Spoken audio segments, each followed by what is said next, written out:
Na mtazamaji wa PMTV Tanzania, karibu katika update za PMTV, na hapa nipo na update ya mwendelezo wa kesi inayomkabili kiongozi wa Chama cha Demokrasia na Maendeleo Chadema Tanzania,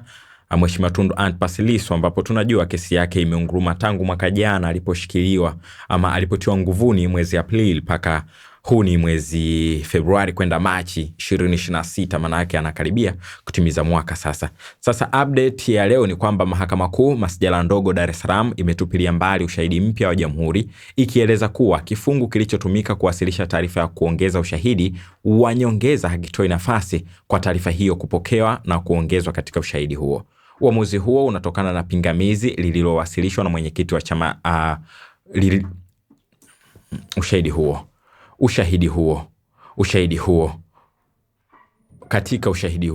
Uamuzi huo unatokana na pingamizi lililowasilishwa na mwenyekiti wa Chadema Taifa Tundu Lissu kuhusiana na taarifa ya kuongeza ushahidi wa upande wa mashtaka iliyowasilishwa na Jamhuri. Februari 18, 2026, Jamhuri iliwasilisha taarifa hiyo mahakamani hapo chini ya kifungu cha 308 kifungu cha kwanza cha sheria ya mwenendo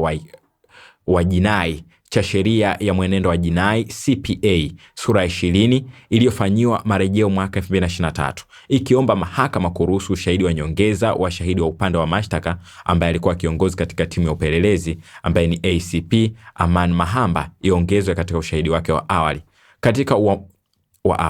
Katika uamuzi wa mahakama uliotolewa leo Jumanne Februari 24, 2026 na jopo la majaji watatu wakiongozwa na jaji mfawidhi wa Mahakama Kuu Iringa Danstan Ndunguru akishirikiana na majaji James Karayemaha na Ferdinand Kiwonde, umeeleza kuwa kifungu kilichotumika hakitoi nafasi ya kuleta taarifa ya kuongeza ushahidi. Na nukuu hapa, anasema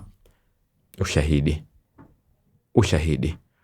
Na nukuu hapa wanasema, kwa maoni yetu na msimamo wetu, kifungu hicho hakitoi nafasi kwa notes, yani taarifa hiyo, kupokewa na mahakama na kuongezwa katika ushahidi huo, amesema Jaji Ndunguru, na kuongeza, mahakama inaona kuwa hiyo notes ama taarifa ya kuongezwa kwa ushahidi iliyotolewa na upande wa mashtaka haianguki katika kifungu cha 308 kifungu kidogo cha kwanza, hivyo mahakama inakubaliana na pingamizi la mshtakiwa lililotolewa na haikubaliani na maombi ya upande wa Jamhuri. Hayo ni maelezo ya Jaji Ndunguru ambaye anaongoza kesi hiyo ya Mheshimiwa Tundu Lissu, kiongozi wa Chadema Taifa.